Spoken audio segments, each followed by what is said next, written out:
Maranatha, jumpa lagi bersama dengan Pak Bombom di siaran Sholat ABM2 Apologet. Ya, di malam hari ini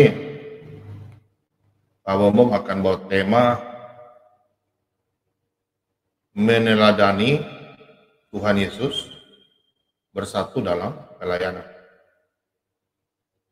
Ini perlu penting ya, karena akhir-akhir ini banyak di YouTube aja, di gereja aja ribut, apalagi di YouTube ya, pada waktu penyampaian firman Tuhan.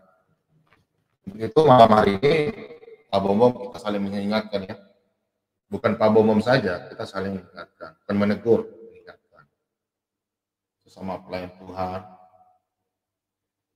Apa sih yang kita cari sebagai pelayan? Malam ini semua, pokoknya yang mau berapologet pun malam hari ini kita bicara firman Tuhan, supaya kita bisa sama-sama meneladani, kita sama-sama belajar. Pak Bombom akan mengambil dari ayat-ayat firman Tuhan, kemudian dari murid-murid Yesus pada waktu mengikuti Yesus, terus surat Paulus saya ambil dari surat Filipi, waktu Paulus di gereja di Filipi menyampaikan firman Tuhan. Oke, saya salam-salam dulu buat teman-teman semua yang ada di Indonesia, mulai dari Sabang sampai Merauke. Shalom, selamat malam. Kita agak terlambat ya, karena tadi obras dari jam 4 sampai jam 8. Jam 7, jam 8. Atau jam 10, jam 9 waktu Papua. Dan salam-salam dulu buat teman-teman di Amerika Serikat, Ibu Meta, Ibu Ika, kemudian Pak Yan, semua teman-teman di Amerika Serikat, entah di mana, Yordan, apa di California atau di mana. Jangan tahu ya, pernah ada WA di sini. Terus untuk di Eropa ada opung kita ya, opung Huta Barat. Terus Ibu Budi Hartiningsih yang ada di Swedia. Ibu Budi Hartiningsih ada di Swedia. Terus Pak Julius di Irlandia. Kemudian orang Kendek ya, rantar aja ya. Kemudian apa lagi? Ya, di Eropa ada Ibu Ine di Kanada. Saya nggak tahu siapa lagi dari Kanada ya. Terus siapa lagi ya?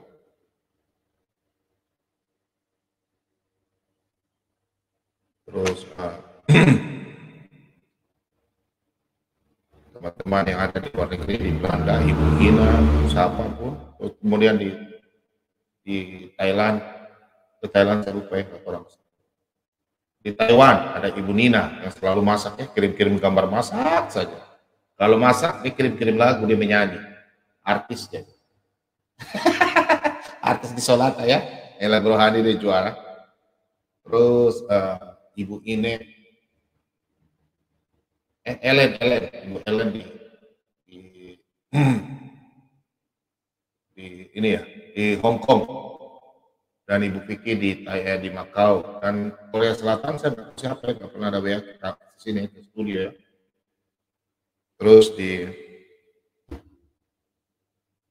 teman-teman yang ada di Ibu Federica, Pak John, Edward, Pak Charlie, Maruli, kemudian Ibu Heni, Pak Franciscus Kiatma, Ibu Ria, Pak Sinaga, Kasdiman, Pak Imade, Pak Otowong, Pak Santoso, Pak Sibarani, Pak Sigian, Pak Simanungkalit, Pak Simamora, Pak Bin Sargala, Pak Marpaung, Ibu Titi Setiojawati, Ibu Ellen Walangita, Pak Renhar Marpaung, ya, macam-macam teman-teman yang selalu melihat dan membantu pelayan Pak Bombom. Dan satu-satu nama yang saya belum sebut ya, saya tidak sebut, hanya Tuhan yang tahu, Tuhan berkati, karena membantu pelayanan Pak Bombom. Karena Pak Bambang baru 3 bulan lebih ya, belum ada jawaban dari YouTube. Dan memang itu pelayan Pak Bambang ya, sebagai hamba Tuhan, kami hanya hidup dari sini. Bukan saya memilih, tidak. Lebih saya bilang katakan ya, tidak, katakan tidak. Apaan kita membohongnya? Kalau kita berkata firman bahwa hamba Tuhan kelaparan, kan ngapain saya bicara? Lebih saya sampaikan saja. Tapi kan badan besar gini kelaparan, makan angin aja. Santai.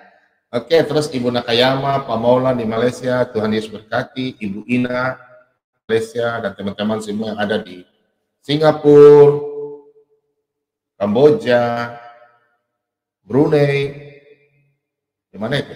Ya, Filipina, Hong Kong, apalagi Jepang, Uni Emirat Arab, Thailand, nah, di Belanda, Swedia, Prancis, Inggris Raya, Denmark, Ukraina, di mana? Irlandia, Italia, Luxembourg, Jerman, Norwegia, mana? Ya itulah pokoknya semua ya. Austria, Australia, dan semua, khususnya orang Toraja, dimanapun, Intonasi Toraja. Isamri, Tolepi, ya, orang Toraja kesembuhan memang.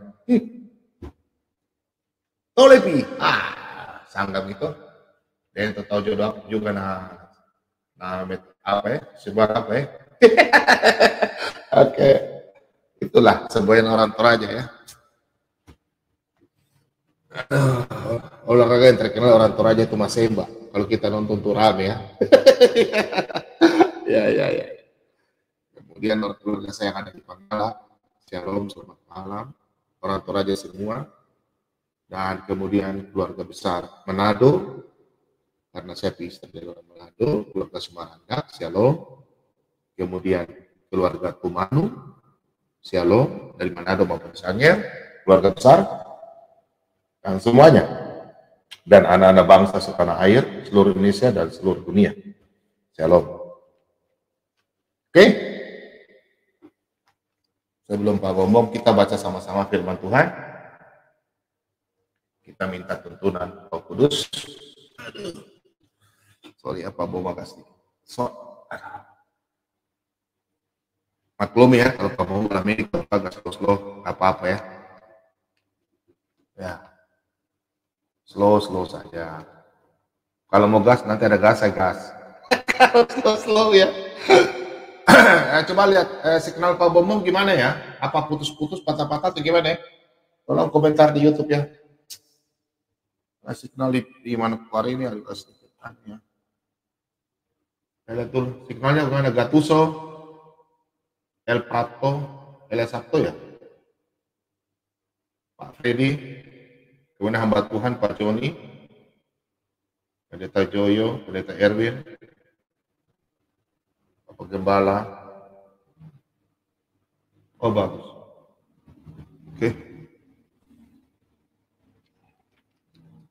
Oke, kita bersatu dalam doa. Mari. Bapa,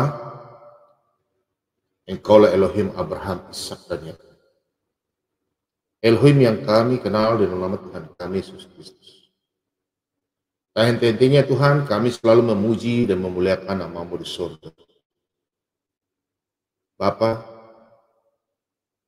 mulai dari malam hingga pagi hari Tuhan, Engkau selalu menjaga kami dan Engkau selalu memberikan kami kehidupan, nafas, hingga kami boleh kembali memuji dan memuliakan nama-Mu. Di pagi hari Tuhan, kami telah berangkat kerja, Engkau selalu melindungi kami setiap langkah kami, Engkau menjaga kami Tuhan. Hingga kami saat ini yang ada sudah pulang, bertemu dengan keluarga kami, Engkau berkati kami Tuhan. Dan anak istri kami.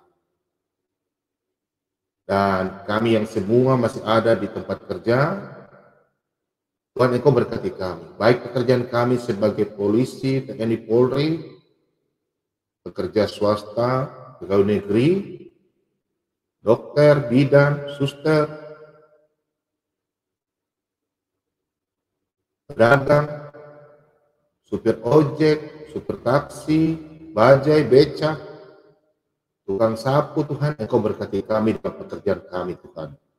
Dalam yang Engkau sudah tentukan kehidupan kami dalam dunia ini Tuhan. Terlebih Engkau berkati anak-anak-Mu yang selalu berseru kepadamu Tuhan. Berikanlah kami berkat kehidupan kami yang layak Tuhan. Biarlah kami selalu memuji dan memuliakan nama-Mu di surga. Dalam usaha kami Tuhan, anak-anak-Mu yang mengalami Tuhan goncangan ekonomi. Untuk itu Tuhan, Kau berkati anak-anak-Mu yang selalu berseru dan meminta kepadamu Tuhan. Kau berkati kami, kehidupan kami Tuhan. Engkaulah sumber berkat, sumber segalanya Tuhan.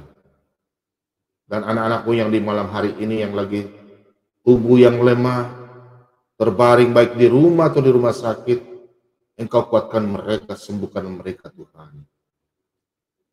Anak-anak-Mu yang di rumah ataupun dimanapun Tuhan, di seluruh dunia, yang lagi kelaparan Tuhan, Engkau kenyangkan mereka dengan kasih sayang-Mu Tuhan. Dan anak-anak yang berpisah dari orang tuanya, Tuhan Engkau hiburkan mereka. Baik itu dalam pertengkaran keluarga, dalam masalah rumah tangga Tuhan, Engkau persatukan mereka. Anak-anak yang tugas karena belajar Tuhan, Engkau hibur mereka Tuhan.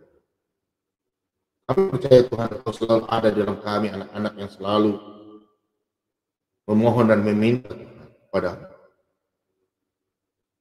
Tuhan Yesus berkatilah istri dari Pak Reinhard Marpal, Ibu Yanti Samosir, yang mana sekarang ini Tuhan lagi ditangani oleh tim dokter,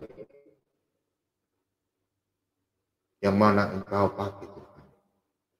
Dengan lawatan kuasa bimbingan kuasa Roh Kudus Tuhan, kami percaya Ibu terkasih, Ibu Yanti, Engkau telah pulihkan. Berkati anak-anaknya, berkati suaminya, kuatkan mereka Tuhan. Kami yakin dan percaya malam hari ini Tuhan Engkau memberikan mujizat dan ada kabar sukacita. Dan terlebih anak-anak-Mu yang di malam hari ini mendengarkan firman Tuhan, Tuhan Engkau jamah mereka. Pada waktu hamba-Mu, kami semua membaca sebagian firman kebenaran-Mu. Biarlah benih-benih firman kebenaran-Mu itu Tuhan kami menabur. Biarlah anak-anak yang jauh daripada-Mu, mereka peroleh dan membuka hati mereka mau menerima Engkau sebagai Tuhan dan Juru Selamat. Kami percaya Tuhan, di malam hari ini ada tanda-tanda mujizat. Banyak yang akan mengaku dalam pengakuan mereka Tuhan. Mereka akan kembali kepada-Mu. Dan mereka akan mengaku bahwa Engkaulah satu-satunya Tuhan, Sang Juru Selamat bagi kami semua. Kami percaya Tuhan. Berkati kami semua Tuhan. Untuk itu Tuhan, ampuni akan kesalahan kami, dosa kami Tuhan. Baik yang kami sengaja kepada saudara kami, teman kami Tuhan, terlebih-lebih kepada Engkau Tuhan yang tidak berkenan. Untuk itu Tuhan, ubahlah kami semua ini Tuhan yang ada dalam roh ini. Kami terbuat dari tanah liat Tuhan. Ubahlah kami Tuhan. Sesuai dengan kehendak-Mu. Biarlah itu terjadi. Kehidupan kami, perbuatan kami, jamah kami Tuhan. Dan kehidupan kami Tuhan, setiap langkah kehidupan kami Tuhan, Engkau tuntun kami. Karena firman-Mu adalah pelita bagi hidup kami dan terang bagi jalan kami. Terima kasih banyak Bapak. Berkati siaran kami ini mulai dari awal, pertengahan hingga akhir. Peralatan yang kami pakai, jaringan internet Engkau berkati. Bapak, inilah doa ucapan syukur kami. Setelah membaca firman Tuhan, kami akan berdiskusi satu dengan yang lain. Untuk itu Tuhan, dalam nama Yesus, ada satu oknum yang tidak suka di siaran channel kami ini Tuhan. Pada waktu kami memberitakan firman kebenaran, kami akan menceritakan tentang kemuliaan-Mu dan kebesaran-Mu. Sesuai dalam firman-Mu Mazmur 96 ayat 3. Tuhan, kami tolak dalam nama Yesus segala kuasa kegelapan roh jahat, kami tolak. Biarlah roh jahat itu pergi jauh meninggalkan kami. Terima kasih Bapak, tutup bungkus kami dengan lawatan-Mu Tuhan. Dengan darah-Mu yang kudus. Kami semua. Terima kasih banyak Bapak. Inilah doa ucapan syukur kami. Di dalam nama Bapa, Putra, dan Roh Kudus. Di dalam nama Tuhan kami Yesus Kristus. Kami telah berdoa kepada Bapa. Haleluya. Mari semua percaya katakan. Amin. Oke, malam ini Pak Bomo ambil ya. Filipi 2 ayat 1 sampai 11. Judul malam hari ini adalah Pak Bomo mengambil dari hari-hari yang biasa Pak Bomo lihat ya, baik itu di lapangan maupun di dunia YouTube. Sehingga Pak Bomo bukan mengajar. Kemarin Pak Bomo ambil, Yesus berkata, inilah aku mengajar ya. Yesus adalah guru dan dia mengajar. Dan hari ini saya ambil untuk meneladani apa perbuatan Yesus selama ada dalam dunia. Tuhan Yesus bersatu, meneladani Tuhan Yesus kita bersatu dalam melakukan pelayanan. Jadi kalau ada orang anak Tuhan, berbicara, saling merendahkan, dijatuhkan. Ini dia. Ini ya, kita saling koreksi, supaya kita bisa lihat. Nanti saya ambil dari 12 murid Yesus. Oke, kita baca Filipi 2 ayat 1. Kita sama-sama belajar ya. Selamat malam Sabtu. Sabtu ini selalu ya. Stand by terus. Oke. Nasihat supaya bersatu dan merendahkan diri seperti Kristus. Haleluya. Jadi karena dalam Kristus ada nasihat, ada penghiburan kasih, ada persekutuan roh, ada kasih mesra dan belas kasih. Karena itu sempurnakanlah sukacitaku dengan ini. Hendaklah kamu sehati, sepikir, ya, sehati sepikir dalam satu kasih, satu jiwa, satu tujuan. Dengan tidak mencari kepentingan sendiri atau puji-pujian yang sia-sia. Sebaliknya hendaklah dengan rendah hati yang seorang menganggap yang lain lebih utama daripada dirinya. Dan janganlah tiap-tiap orang hanya memperhatikan kepentingannya sendiri, tetapi kepentingan orang lain juga. Hendaklah kamu dalam hidupmu bersama menaruh pikiran dan perasaan dan yang terdapat juga dalam Kristus Yesus. Walaupun dalam rupa Allah, tidak menganggap kesetaraan dengan Allah itu sebagai milik yang harus dipertahankan. Melainkan telah mengosongkan dirinya sendiri dan mengambil rupa seorang hamba dan menjadi sama dengan manusia. Dan dalam keadaan sebagai manusia, ia telah merendahkan dirinya dan taat sampai mati, bahkan sampai mati di kayu salib. Itulah sebabnya Allah sangat meninggikan dia dan mengaruniakan kepadanya nama di atas segala nama, supaya nama Yesus bertekuk lutut segala yang ada di langit dan yang ada di atas bumi dan yang ada di bawah bumi. Dan segala lidah mengaku Yesus Kristus adalah Tuhan bagi kemuliaan Allah Bapa. Demikian firman Tuhan. Banyak teman-teman yang tidak mengerti, mereka hanya membaca ayat per ayat. Satu ayat dari Filipi 2 ayat 1 sampai 11. Mereka kadang hanya baca. Mereka tidak mengerti, hanya baca lurus-lurus. Itu di anak-anak Kristen. Apalagi kalau sedang. Sedangkan ayat ini aja kalau saya khotbah bisa mencapai 2 jam, 3 jam. Tapi harus kita, Pak Bomo bikin sampai minimalis bagaimana caranya supaya cepat. Nah, kita coba, ini ayat per ayat harus kita jelaskan. Sesuai dengan tema hari ini, meneladani Tuhan Yesus bersatu dalam pelayanan. Jadi kita harus mengikuti apa Tuhan lakukan selama di dalam dunia. Dia memberitakan firman kepada murid-murid, para rasul-rasul. Kita bahas mulai dari ayat 2. Kita bahas dari ayat 2 ya. Ayat 2 dulu. Perhatikan ini. Hendaklah itu sempurnakanlah sukacitaku. Perhatikan. Karena itu sempurnakanlah sukacitaku dengan ini. Hendaklah kamu sehati sepikir dalam satu kasih, satu jiwa, satu tujuan.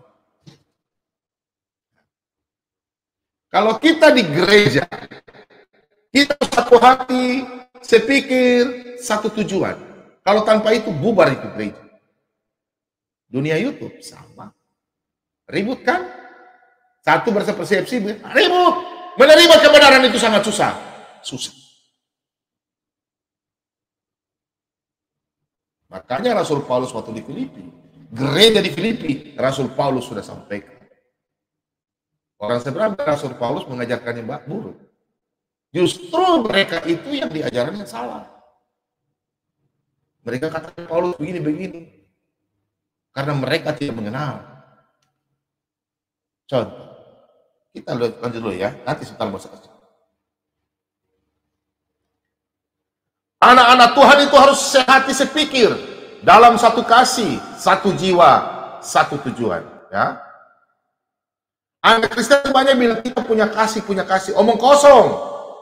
Kalau sudah ribut, apalagi dia sudah punya berkat banyak, mentang-mentang dia nggak mau dengar orang. Tapi nanti sebentar. Makanya di situ surat Paulus katakan dalam Filipi 2, sempurnakanlah sukacita. Hendaklah kamu sehati sepikir ya, dalam satu kasih. Satu jiwa, satu tujuan. Mau ikut pengikut Kristus kok begitu kok. Kadang-kadang berbeda pendapat. Berbeda pendapat boleh. Tapi jangan sampai ngotok-ngotokan. Ya, ngotok-ngotokan ya. Oke, kita lanjut. Ayat yang ketiga.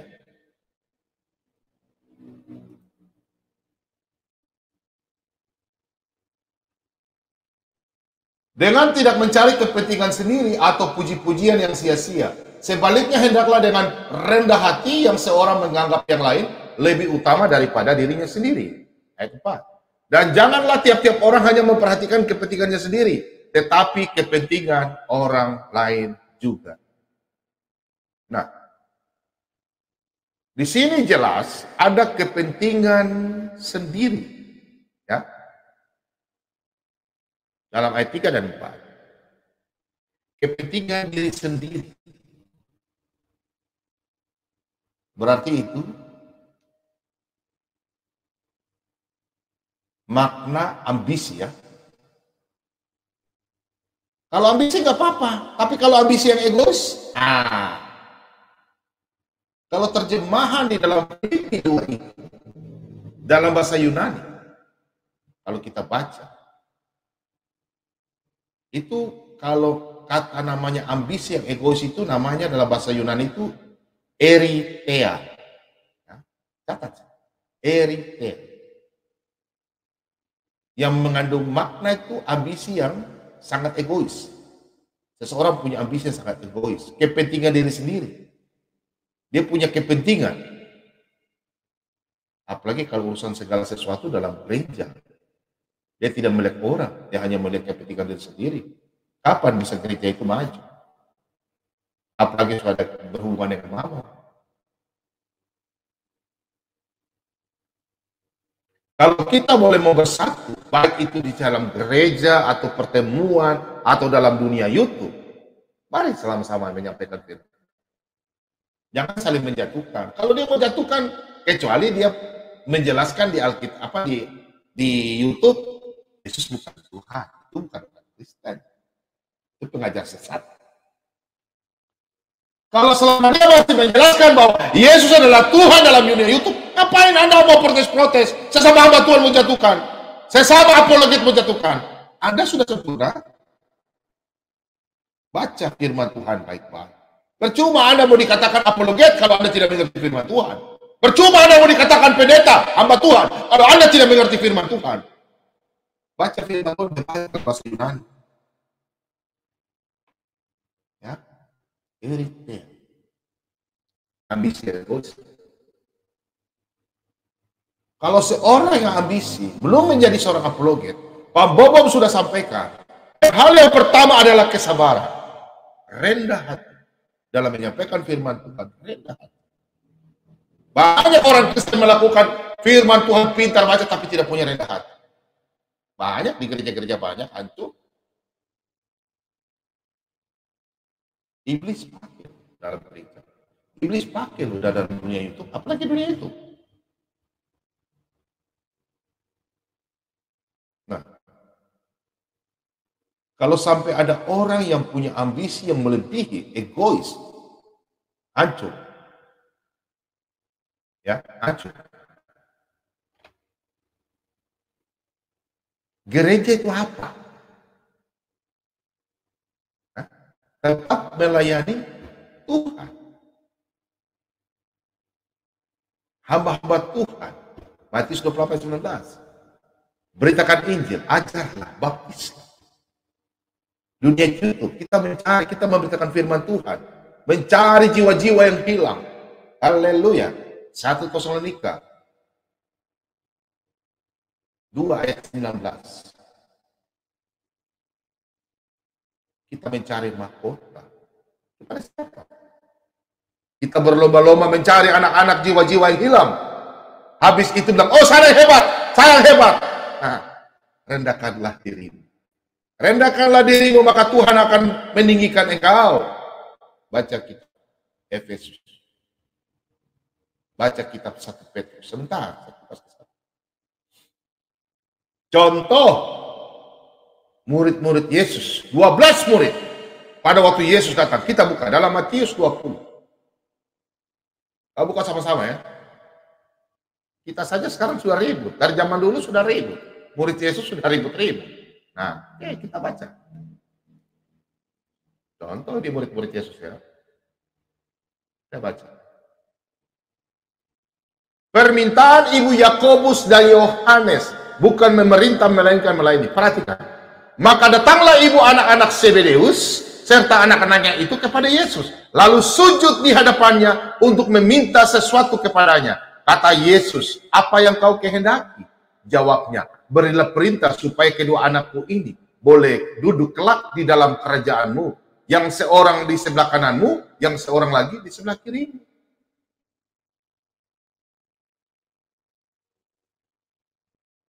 Dua orang dari murid, 12 murid Yesus. Zaman dulu, zaman sekarang sudah ada lobby-lobby proyek toh. Lobby-lobby segala sesuatu toh. Jangan proyek semua lah. Di gereja juga kan ada lobby-lobby ya. Masa bisa jadi saya sekarang. Ya, pembelian-pembeliannya. Betapa kita mau. Dari zaman dulu sudah ada. Sudah ada lobby dari zaman dulu. Jadi sini permintaan supaya Yakobus dengan Yohanes, ya, kalau apabila Yesus jadi raja, Yohanes di sebelah kanan, Yakobus di sebelah kiri. Pertanyaannya, apakah murid Yesus yang 10 ini mereka duduk diam-diam tenang-tenang? Jelas tidak. Ya, jelas tidak. Ya, nanti kita baca ayat terus ke bawah. Jelas. Yang dua, timbul ada namanya iri hati. Sekarang saja coba lihat di gereja-gereja dunia YouTube. Betul ya? Gak usah pungkiri. Satu begini sudah boleh begini, satu begini sudah begini. Kalau kita anak Tuhan, sudah. Saya saja kadang-kadang Pak Bobo bilang FNK. Orang bilang Pak Bobo begini, saya malas tahu. Sama-sama punya hikmat lah. Kalau saya nggak pernah jatuhkan, ngapain saya mau jatuhkan? Dia mau bicara salah itu urusan dia dan Tuhan. Dia mau bicara benar urusan dia dan Tuhan. FNK, cupento. Saya tuh malas tahu. Saya tidak pernah menyinggung bahwa dominasi genetik. Saya firman Tuhan saya sampaikan. Mau tersinggung, terserah, tidak, terserah. Apa yang terjadi kepada 10 murid Yesus? Kita lihat ayat yang ke-24. Reaksi apa yang murid Yesus yang tampil ya? Perhatikan ayat ke-24. Nah, ya, ini murid-murid Yesus loh yang diberkati ya. Perhatikan. Mendengar itu marahlah 10 murid yang lain kepada kedua saudara itu. Marah enggak? Kita di dalam gereja sesama pelayan saja sering ribut, apalagi dunia kayak begini, apologet. Satu bilang satu begini, satu bilang satu begini. Mau sabar kan? Ya. Nah, bukan saya bilang, firman Tuhan. Jadi jangan heran, terpancing oleh kekuatan iblis setan, tinggalkan saja. Kita menerima kebenaran itu susah. Menerima kebenaran daripada kita punya aturan-aturan dalam dunia, susah. Makanya masalah dunia pikirnya baru kita bicara Alkitab. Kalau mau bawa masalah-masalah, aturan-aturan, singkirkan. Karena Tuhan Yesus tidak bawa aturan. Dia bawa kabar keselamatan. Amin, saudara-saudara. Nah, kalau saya bilang kata amin, saudara harus ingat dulu apa yang saya bicara. Kalau benar, mau bilang amin. Kalau tidak, jangan bilang amin. Itu namanya guru teladan. Ya? Saya kalau katakan amin, saudara ikut. Oh, konsentrasi. Oh, betul. Amin. Jangan saya bicara salah, Anda katakan amin. Nggak boleh. Semua hamba Tuhan begitu, tidak boleh. Apa kata Yesus ayat 25? Tetapi Yesus memanggil mereka lalu berkata, kamu tahu bahwa pemerintah-pemerintah bangsa-bangsa memerintah rakyatnya dengan tangan besi, dan pembesar-pembesar menjalankan kuasanya dengan keras atas mereka. Tidaklah demikian di antara kamu, barang siapa ingin menjadi besar di antara kamu, hendaklah ia menjadi pelayanmu. Lanjut. Dan barang siapa ingin menjadi terkemuka di antara kamu, hendaklah ia menjadi hambamu. Sama seperti anak manusia datang bukan untuk dilayani, melainkan untuk melayani dan untuk memberitakan nyawanya menjadi tebusan bagi banyak orang.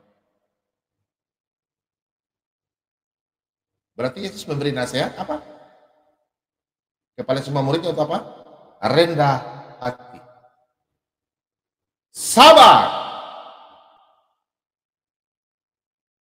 Jangan egois.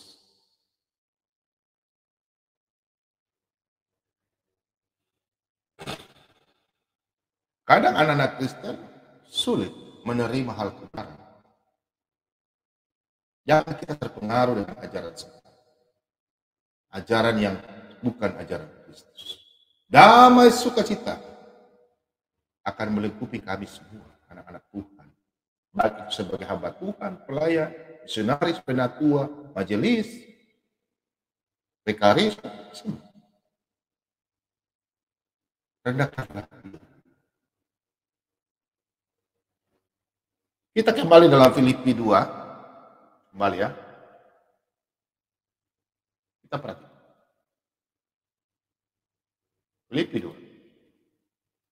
Ayat yang keempat. Nah.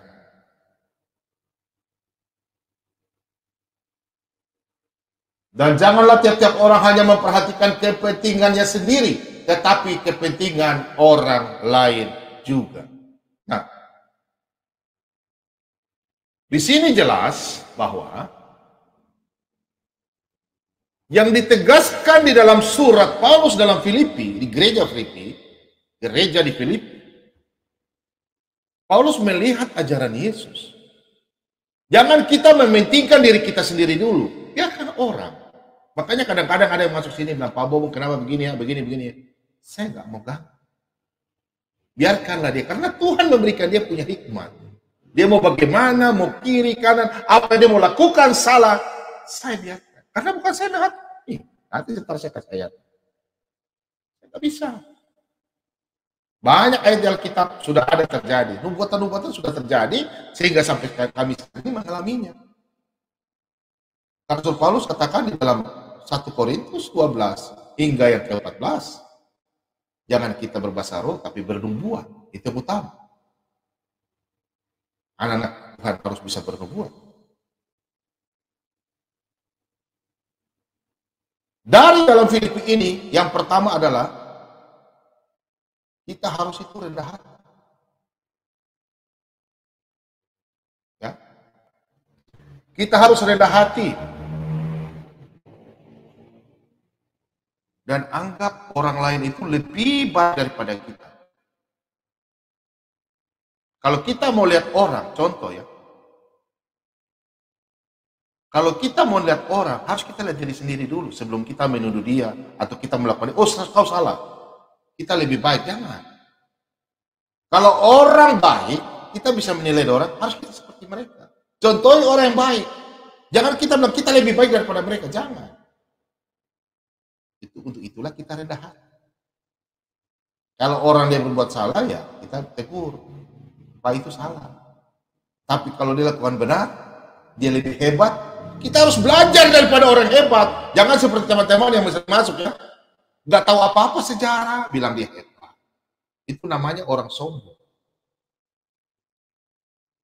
Nggak tahu apa-apa, rocos saja, kan malu. Ya biarlah, itu sudah diikat oleh iblis. Jadi kita itu harus rendah hati dan anggap orang lain lebih baik daripada kita. Kalau kita mau sukses, harus kita menganggap orang lain lebih daripada kita. Supaya apa? Supaya kita bisa lebih maju. Kalau kita menganggap orang rendah, kita lebih, kita tak akan bakal naik. Contoh sama dia. Oh, itu saja. Sampai begitu, sampai dia mati juga begitu. Sampai dia mati juga begitu. Tidak berkembang. Orang sampai ke bulan dia masih ada di atas gunung. Orang-orang begitu ya. Sama kita anak Tuhan. Saya dulu buta, tidak tahu baca Alkitab, saya tidak tahu. Saudara saya datang ke rumah, saya usir.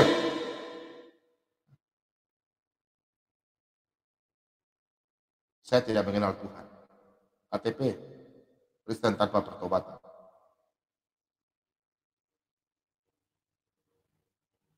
Kalau kita anggap orang lebih baik dan lebih penting, berarti kita bisa berubah. Kita sukses. Sukses. Baik itu secara ekonomi maupun kepribadian kita lebih sukses. Kalau kita mau merendahkan diri.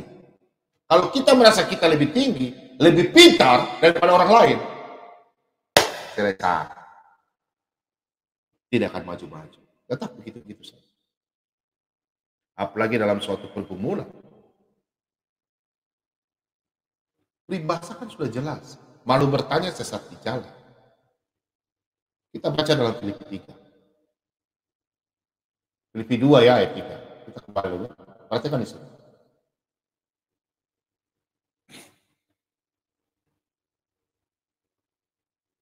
Dengan tidak mencari kepentingan sendiri atau puji-pujian yang sia-sia. Perhatikan. Pujian yang sia-sia.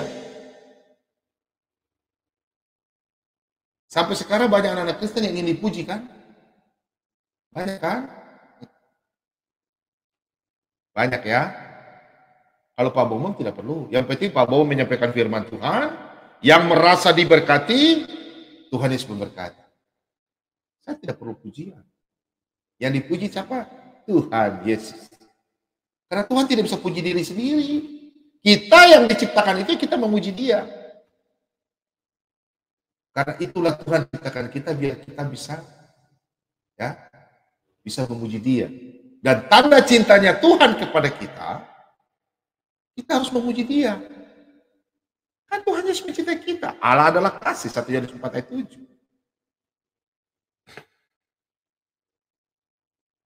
Di sini ada jelas ada kepentingan diri sendiri, ada pujian yang sia-sia, ada juga rendah hati. Kalau kepentingan diri sendiri, berarti ada kontrasnya. Kepentingan orang lain. Ya kan? Kalau ada ketinggian hati, ada kerendahan hati. Ada orang gemuk, ada orang kurus. Ya. Seno lagi. Sen Pak Bomong lagi. Ya. Mana lagi kalau Pak Bomong ketawa baca firman Tuhan? Enggak lah. Kalau kita sama Tuhan bicara firman Tuhan di gereja, seram. Jadi bukan? Siapa yang mau dengar firman Tuhan? Orang lari dong. Bicara tegang-tegang, terus tegang-tegang. Salah.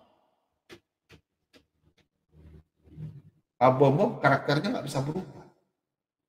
Kadang pada waktu Pak Bomong serius. Pada waktu bercanda.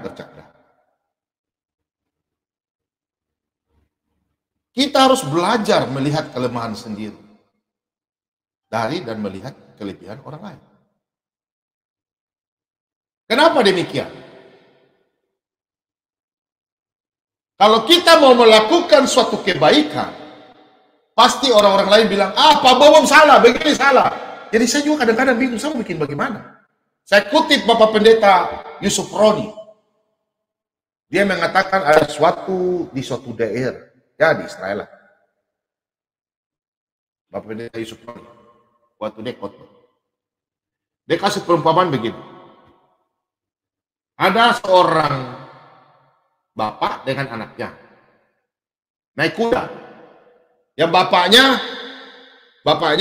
pegang kuda, anaknya di atas kuda jalan. Pas lewat perkampungan, orang berteriak, Pak, itu anakmu itu. Masa bapak yang ini anak kurang ajar tidak hargai bapaknya? Harusnya bapaknya yang di atas kuda. Anaknya kan sudah besar, anaknya di bawah, tenteng. Sudah, pas melewati satu kampung lagi, bapaknya di atas kuda. Anaknya yang tenteng kuda itu lagi. Ini Pak Suproni, hamba Tuhan. Cerita perumpamaan, ilustrasi aja. Bawa masuk satu kampung, bapaknya ditegur, Pak, Bapak ini gak sopan, masa anaknya disuruh tenteng kuda? Bapak harus dibawa, anaknya Bapak harus Bapak sayang. Serba salah kan? Masuk di kampung satu lagi, bapaknya dan anaknya naik kuda, dua-dua. Bapaknya dan anaknya naik atas kuda. Sama satu kampung, orang-orang di kampung itu bilang, Pak, kok Bapak gak sayang itu kuda kurus, tidak gemuk, tidak kuat? Bapak dan anak naik kuda, nanti kuda kan tersiksa. Serba salah ya. Yang terakhir, anak dan bapak tidak naik kuda, mereka pegang itu kuda. Pas jalan di satu kampung, orang kampung berteriak, Pak, ngapain tuh ada kuda, nggak satu orang naik? Serba salah ya. Perhatikan dari kata-kata ini. Bapak Pendeta Yusuf Roni katakan, saya hanya mengutip. Benar juga ya. Jadi apapun yang dilakukan oleh anak-anak Tuhan, di mata orang selalu salah. Apapun kita berapologet, di mata orang kadang selalu salah. Yang mengatakan siapa? Anak-anak Tuhan sendiri. Di dalam gereja pun demikian. Apapun pelayan-pelayan Tuhan lakukan, selalu salah. Salah dan salah. Karena apa? Eritea. Ambisi dan egois yang dipakai di dalam itu masih ada dalam diri manusia. Kesabaran tidak ada di dalam anak-anak Tuhan. Percuma bicara lemah lembut, kasih setia, ya, tidak dilakukan di anak-anak Tuhan. Karena apa? Karena apa? Saudara kita buka di Matius 7.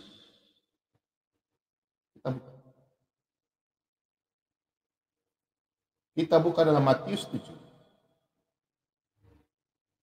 Matius 7 ayat yang ketiga sampai yang kelima. Perhatikan baik-baik. Mengapakah engkau melihat selumbar di mata saudaramu, sedangkan balok di dalam matamu tidak engkau ketahui? Bagaimanakah engkau dapat berkata kepada saudaramu, biarlah aku mengeluarkan selumbar itu dari matamu, padahal ada balok di dalam matamu? Hai orang munafik, keluarkanlah dahulu balok dari matamu, maka engkau akan melihat dengan jelas untuk mengeluarkan selumbar itu dari mata saudaramu. Demikian firman Tuhan. Sampai saat ini mungkin anak Tuhan sekarang belum tahu firman Tuhan itu. Apa itu selumbar? Ya. Oke? Pasti banyak belum tahu. Apa itu selumbar? Kayu kecil dalam mata. Kayu. Paham ya? Balok depan mata Anda terlihat, balok besar ini. Yang kecil saja. Ya. Jadi kadang kita koreksi orang, kita lihat diri sendiri dulu. Ya. Oh, Pak Bobo begini. Jangan. Makanya ada lagu rohani, sabar dalam susah pun senang. Sabar.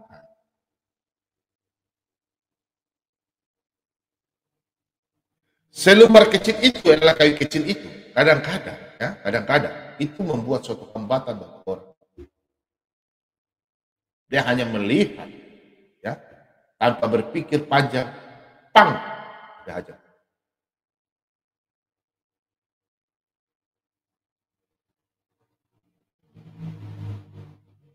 Kalau kita semua bisa sabar, saya yakin dunia YouTube banyak anak-anak Tuhan yang tidak mengenal Yesus pulang. Di gereja juga ada sukacita damai, tidak ada memiliki kepentingan. Nah, kemarin saya jelaskan masalah akar pahit. Kalau ada masalah di gereja, bukan orang itu yang bermasalah. Cari yang akar pahit dalam gereja itu. Iblis pakai dia. Sumbernya itu. Hah?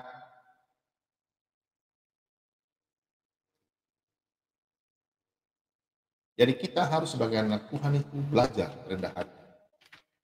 Jangan kita mau mementingkan diri sendiri. Harus meneladani Kristus, karena dia adalah guru dan Tuhan.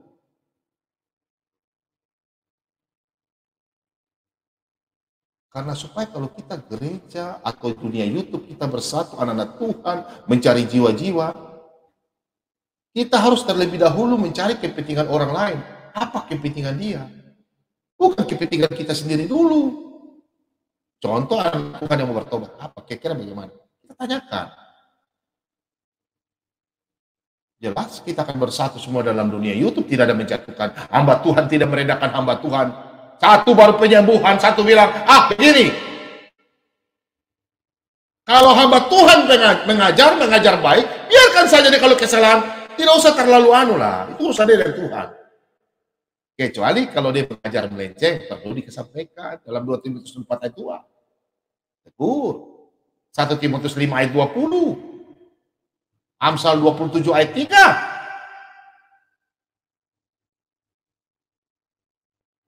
Jadi kita tuh menyampaikan firman Tuhan, bukan kita benci, tapi karena punya kasih. Kita menyampaikan, saudaraku, itu. Jangan langsung difonis-fonis. Anda saja hidup tidak benar, mau fonis orang. Ya?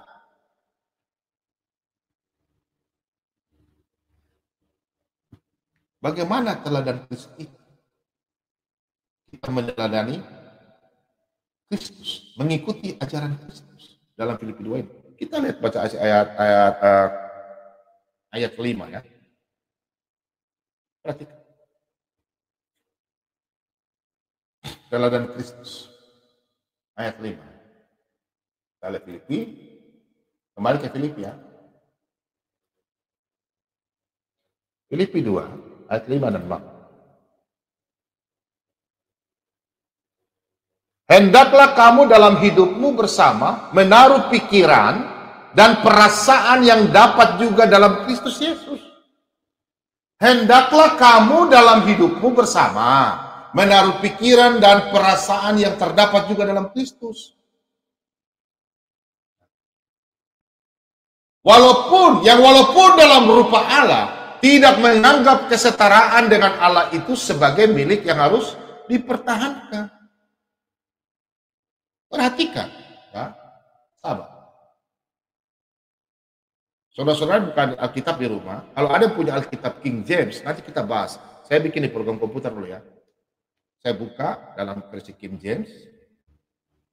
Di sini ada terjemahan LAI, ya, yang ada kurang satu kata.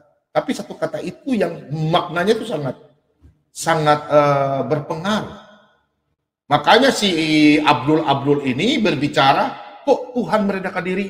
Si Donitan, Ainama membahas. Dia kalau buka asli Yunani, karena dia memang nggak punya kapasitas di situ ya. Saya mau ketawa-ketawa ya kalau mereka bahas. Ya begitulah. Karena bukan jurusannya. Kita perhatikan ya, di dalam ini. Kita lihat nanti versi King James ya di Alkitab. Lihat sini. Yang walaupun dalam rupa Allah, perhatikan. Walaupun dalam rupa Allah, harusnya di sini ada kata walaupun ada dalam, ya. Perhatikan.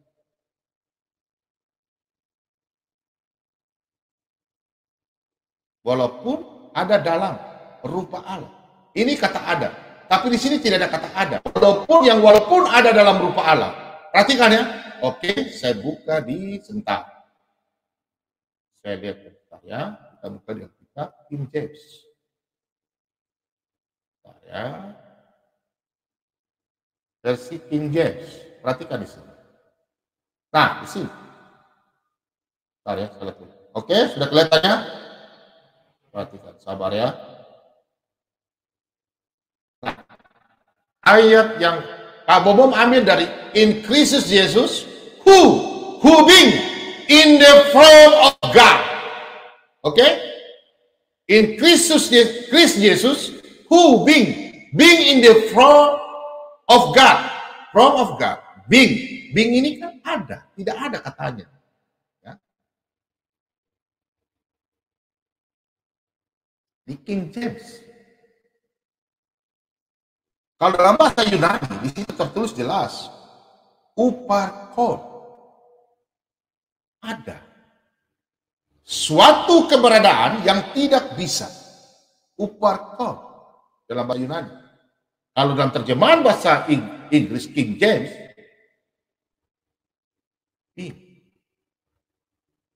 suatu keberadaan yang tidak bisa mengubah dirinya menjadi bukan dirinya. Jadi memang dia Allah sendiri. Anda kalau kutak-atik, Ustaz kayak nama Dodi Tangan. Saya lihat Anda ketawa. Anak-anak Kristen semua orang bodoh. Ada profesor, doktor. Hamba Tuhan titelnya loh. Anda baru gak pernah sekolah, ngajar kami. Aneh sekali. Anak-anak Tuhan sudah boleh tahu ya. Kita perhatikan. Dalam King James. Ya, di sini jelas ya, tertulis ya, ayat 56. In Christ Jesus, who being in the form of God, being, di sini jelas, kata ada, berarti apa? Saya putar kembali ke bahasa Indonesia.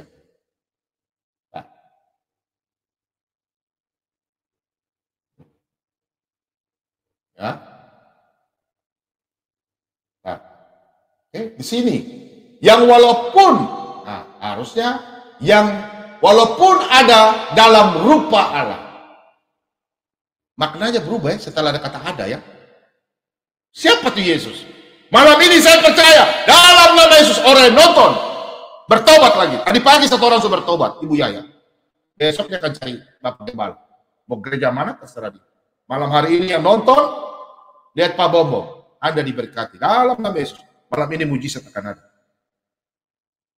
Yesus siapa? Firman yang menjadi manusia. Baca Alkitab, jangan terjemahan-terjemahan yang aneh-aneh lah.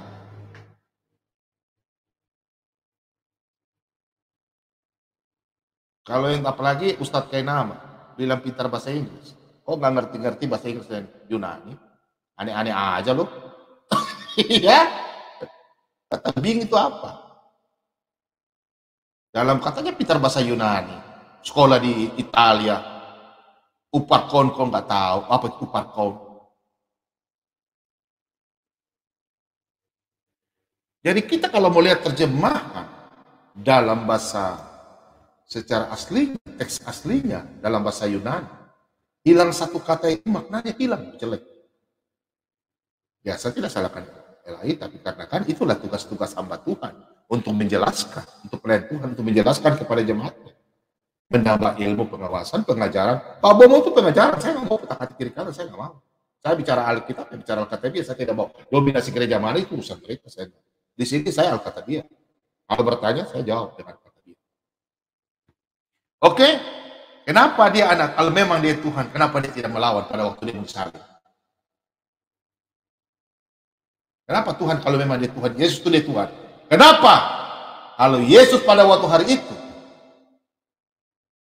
istilahnya kita bilang proyek, ya? Yesus tidak disalib, kita Kristen tidak, masih menunggu 2000 tahun. Karena yang menebus kita itu hanya Tuhan. Tidak ada manusia bisa tebus manusia. Kok seberang bilang ada manusia tebus manusia? Aneh-aneh aja manusia berdosa kok. mau tebus manusia. Hanya Tuhan yang bisa menebus kita ya. Kita buka contoh dalam Matius 26. Kita contoh buka di Matius 26. Matius 26. Ayat yang ke-53. Perhatikan di sini. Atau kusangka bahwa aku tidak dapat berseru kepada Bapakku supaya ia segera mengirim lebih dari 12 pasukan malaikat membantu aku. Perhatikan, 12 pasukan malaikat membantu aku. 12 pasukan malaikat. Apakah 12 orang? Tidak. Dalam bahasa Yunani, legion. Legion itu satu kompi itu 6.000 pasukan. Perhatikan, 6.000 kali 12 berapa? Pening aku. Ya. 72.000 malaikat. Apakah manusia di seluruh dunia bisa melawan malaikat? Tidak bisa. Hanya Yesus karena dia tahu dia Tuhan. Untuk itu dia rendahkan diri. Sifat teladan itu yang perlu kita contohi. Jangan ikut bilang saya mau ikut Yesus tapi kelakuan keras kepala. Saya sekarang juga sampai sekarang saya masih belajar untuk merendahkan diri. Tahan. Kadang-kadang kita melunjak. Belajar. Satu legion dalam bahasa Yunani 6.000 tentara malaikat. Bayangkan. Kalau itu pasukan hebatnya apa? Biar Anda mau pakai tank, pesawat tempur nuklir. Kalau malaikat yang berperang, apakah Anda mampu? Aneh-aneh ya. Karena dia tuh diadakan diri. Nanti kita lanjut. Kita buka dalam Markus.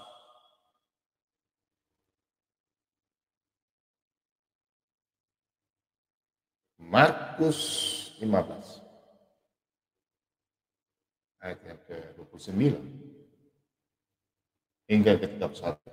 Orang-orang yang lewat di sana menghujat dia dan sambil menggelengkan kepala mereka berkata, hai engkau yang mau merubuhkan bait suci dan mau membangunnya kembali dalam 3 hari. Mereka tidak paham. Membangun bait suci, membangun dalam 3 hari. Padahal mereka di depan mata mereka, itulah bait Allah itu. Tunggu! Makan mati dalam 3 hari. Dan dia akan bangkit melakukan maut. Inilah kita Kristen ada. Karena Yesus mati dan bangkit. Apakah ada orang yang bisa mati dan bangkit? Dia tahu besok dia akan bangkit? Tidak ada. Dalam Yohanes 10 ayat 17 sampai 18. Aku yang memberikan dan kapan aku yang mengambil. Apakah ada seorang nabi dari kejadian sampai Maliaki ada bisa berkata demikian? Tidak ada. Hanya Tuhan. Yesus adalah Tuhan. Paham ya? Kita baca lanjut.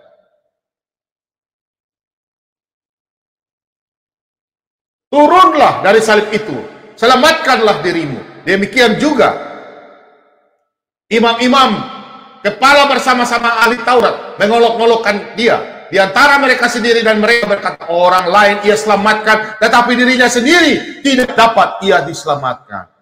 Kalau orang abdu, mereka berpikiran memang begitu, karena mereka egois, tidak mau melihat dengan orang.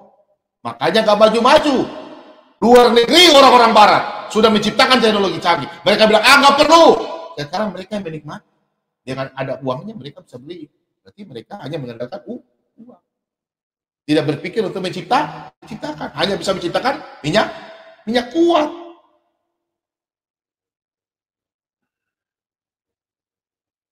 Kita lihat dalam Filipi 2 ayat 8. Ayat itu merendahkan diri. Tuhan Yesus merendahkan diri. Kita kembali ya.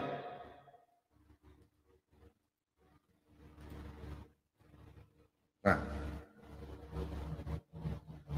Dan dalam keadaan sebagai manusia, ia telah merendahkan dirinya dan taat sampai mati, bahkan sampai mati di kayu salib. Kalau Yesus tidak mati di kayu salib, berarti kita ini tidak ada. Penebusan tidak ada. Yesus mati di kayu salib. Sudah selesai. Tidak bilang sabar ya. Belum selesai. Tidak ada.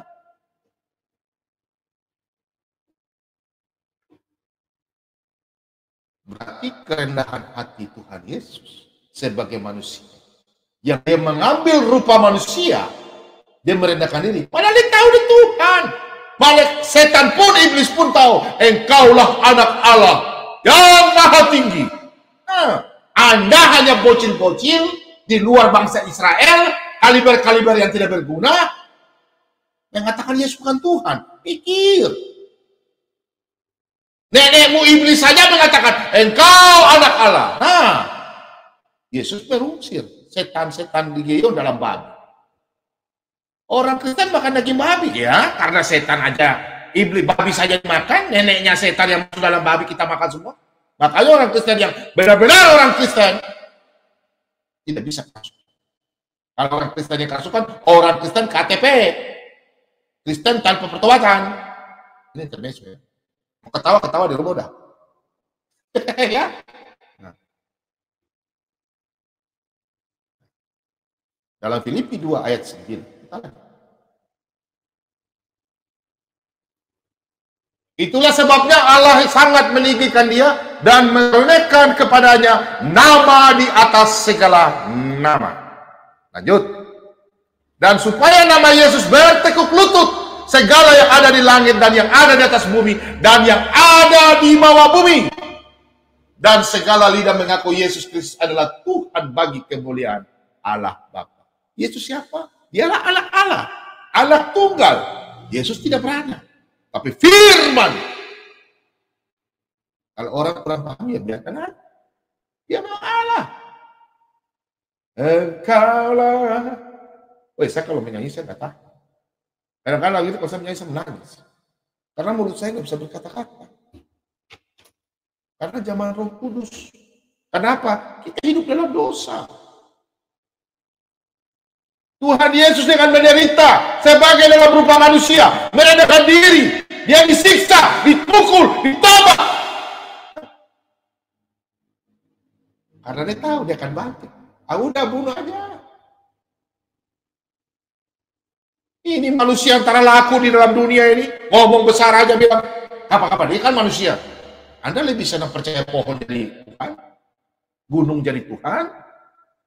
Bagaimana firman itu bisa disampaikan? Karena kita ini manusia, makanya dia datang dalam rupa manusia.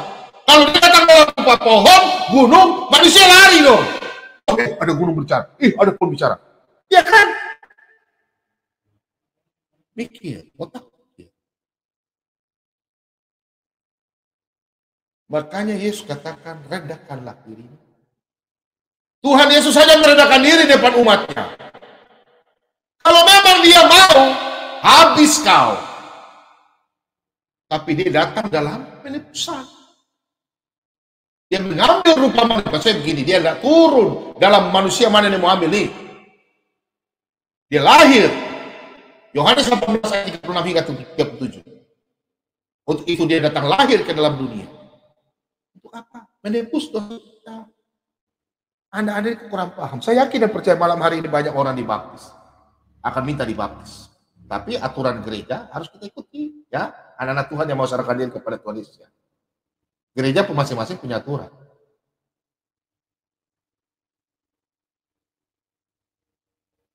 Untuk itulah mari kita semua anak-anak Tuhan yang melayani Tuhan. Teladanilah Tuhan Yesus. Selama dia ada dalam dunia, murid-murid saja dari 12 orang saja dikasih. Bilang 1 Yohanes sebelah kanan, Yakobus sebelah kiri. 10 iri hati. Apalagi kalau sekarang anak-anak Tuhan, mungkin YouTube-nya lebih terkenal. Minta maaf ya, saya bicara. Jangan. Biarkanlah jemaat yang haus akan firman Tuhan. Masing-masing punya kelebihan. Masing-masing diberkati. Saya datang ke sini, saya tidak mencari uang. Saya hanya memberikan apa yang saya punya, ilmu saya punya, itulah pengajaran saya. Kalau anak-anak Tuhan membantu dalam pelayanan Pak Bobo, jelas sama Tuhan butuh makan, butuh pakai baju. Apakah kita tiap hari pakai baju ini sampai tua? Apakah listrik tidak dibayar? Untuk apa kita ngomong kosong? Bila ya, katakan ya. Matius 5 ayat 37. Apakah saya harus perlu mengimis-ngimis? Anak-anak Tuhan bantu saya. Tidak mungkin kan? Inilah tugas kami pelayan Tuhan. Untuk itu Paulus sudah sampaikan di Korintus gereja. 1 Korintus 9 ayat 14. Hamba-hamba Tuhan hanya hidup dengan pekerjaan penginjilan. Kalau hamba Tuhan yang berkata bahwa mencari ini, mencari kekayaan, itu salah. Kalau orang ingin berikan mungkin bantuan kepada hamba Tuhan, mungkin mereka kasih, aduh Pak hamba Tuhan, karena dikejar hujan, ya ini ada mobil, ya puji Tuhan. Hamba Tuhan tidak punya rumah, mungkin anak Tuhan yang punya kelebihan, dia kasih rumah, ya puji Tuhan. Ngapain tolak?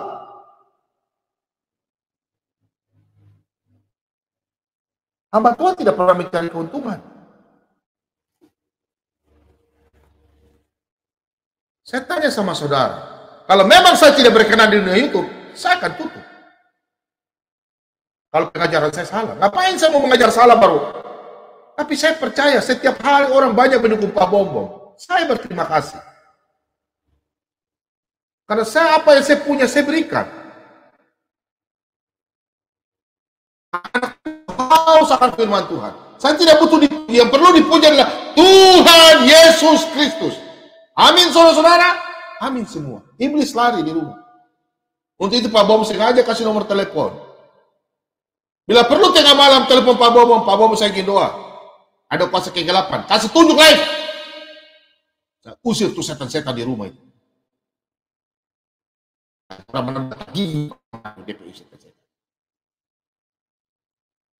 Kalau Anda ini lari ke hamba Tuhan, ada dekat hamba Tuhan. Biar pagi telepon tuh hamba Tuhan yang ada gereja itu. Kalau dia tidak mulai ini Anda berarti sudah jauh. Cari gereja lain. Hamba Tuhan itu harus lebih hebat daripada dokter. Dokter saja bisa layani pasien tengah malam sampai pagi. Kok hamba Tuhan tidak bisa layani? Kecuali kalau sudah capek sekali. Kalau Pak Bombom ini kan kadang kurang istirahat. Dari sore, dari jam 6, Papua, jam 4, Jakarta. Jam 6, terus sampai kadang jam 3, jam 4. 8 sampai 12 jam. Siapa yang bilang Pak Bombom kan manusia, belakang kadang sakit. Pinggang sakit. Kaki sakit. Otak sakit. Kadang perut sakit, bunyi-bunyi. Kalau tidak ada ya. Pak Bombom kalau aja kamu. Kalau bertahan diskusi kita lama, ya open kan? Kenapa mesti saya mau diam-diam, munafik namanya? Betul kata aku, jangan kau munafik. Ngapain kita mau berseru khotbah berkata ayo begini. Usah. Kita bicara aja. Anak-anak Tuhan pasti bisa melihat hamba Tuhan. Anak-anak Tuhan pasti bisa melihat orang yang membutuhkan bantuan di rumah sakit, anak-anak yang terlantar. Anak-anak Tuhan pasti lihat itu. Apalagi anak-anak Tuhan yang baru mau dijamah, yang baru bertobat, apalagi mereka anak Tuhan yang baru bertobat. Pasti anak Kristen lihat, oh haleluya, Yesus dahsyat. Pasti mereka membantu. Kalau orang Kristen tidak bantu orang bertobat, saya tinggal garuk-garuk kepala saja. Baca ya orang Kristen ya, 1 Yohanes 4 ayat 20 untuk Anda ya.